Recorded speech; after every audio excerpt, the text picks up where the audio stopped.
Welcome guys sa ato na pong simple nga project. Gitawag na mo na siya og sales monitoring. So mura ni siya og POS pero dili gid guys sa POS no. Okay, so mo na iyang dashboard. Simple lang kay ni siya no. So pwede ka din ni mag-add og item na ma-display sa imong POS.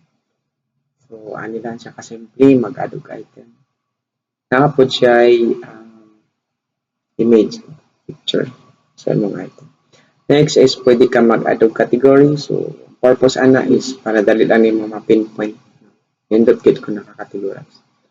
Then customer, pwede ka mag-add og customer.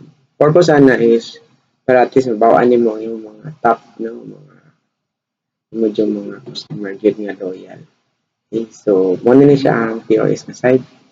So, since this is Laravel and Livewire, so pansin mo wala kay siya load, automatic siya mag-display. So, kung i-click mo ang item, automatic na siya mag-load. Pwede mo siya i-double o click or pwede mo siya na i-edit ang number.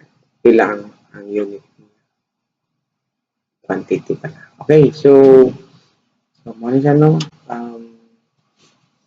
Okay, so mag-check out na siya. For example, sa 1.5.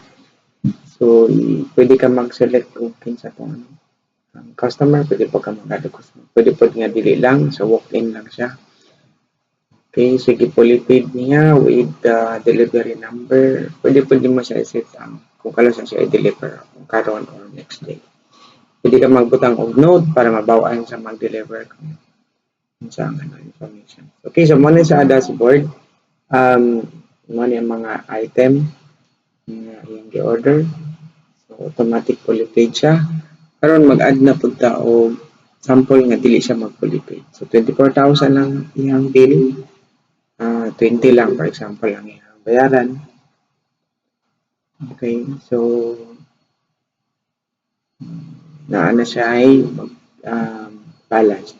So, kung i-click niya ng paid, so automatic mark as paid na siya. Okay, so ano lang siya kasimple. Tapos sa delivery nga side, dani siya rule nga delivery. So, maalam po na iya makita. Then, pwede siya maka-generate, for example, for next day or today. So, kung kumain, pwede din niya i-mark as delivered. Okay, so, dito sa dashboard, makita yung mga delivered na ito. So, muna na siya kasimple. Ang inventory, wala ani nga module. Next module. Thank you.